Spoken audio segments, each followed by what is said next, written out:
It's review time!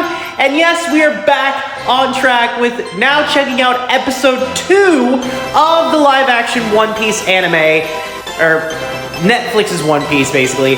And yeah, like I said, I will try to do an episode once a week because I'm still trying to watch the series, and now I've gotten my family into watching it because they can't wait to watch episode 3 with me, and I'm excited to see what happens for the next episode. But specifically, today, we're taking a look at a specific character that shows up in this episode. This bad boy right here. Yes, we're getting to the second episode with Buggy the Clown. So if you guys didn't know, or sorry, I probably should start off different. So let's just continue on with where we left off. So last episode, we saw that Luffy, Zoro, and Nami joined up, stole the map from the Marine base from Captain Morgan. Admiral Garp basically got word of it and now is basically on a pirate hunt. Well, our crew is dealing with some other problems as they actually get captured by the crew of said Buggy the Clown. And I'm already going to say this right off the bat. I'll probably reiterate this or re-say this again by the end of this. I actually like this take on Buggy. He's probably the best character in this episode. He's just so over the top, but just in a funny way. He's definitely, the guy that they got to play him is definitely playing him very, very unhinged in this episode. A definite, like, showman, but a little bit unhinged. So anyway, the reason he captured them is, of course, you know, he's after the map, that's the Grand Line. And surprisingly, Luffy ate it to keep it protected. So, a lot of crazy stuff happens. A fight ensues.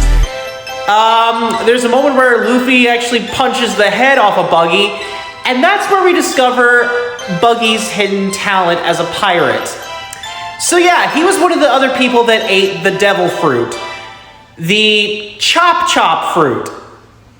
Yeah, it's a weird name. I know they say it in the anime and everything, but yeah, basically, he can detach multiple parts of his body off and just fling them at people. Which is where we get one of his more infamous attacks, the Chop Cannon, where he just hurls his arms at people with knives in his hands. Yeah, it's crazy. But surprisingly, the Straw Hat crew easily defeat him. They get the map, and our episode actually ends on a weird kind of twist. Apparently, Nami is working for someone. Who that person is, we won't know until we continue the series. Oh, and also, Koby now has joined the Marines, and now they're planning to chase after the pirates that stole the map and everything, and yeah, that's not good for them. Okay, so what are my thoughts on episode 2 of this series so far?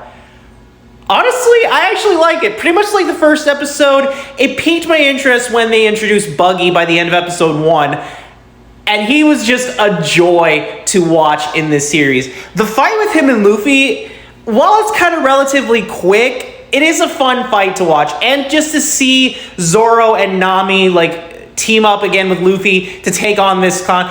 In fact, I want to talk about the moment that Zoro and Nami have when they're captured. With Nami trying to escape, she basically sells Luffy to Buggy. Sorry, I had to like clear my throat for a second.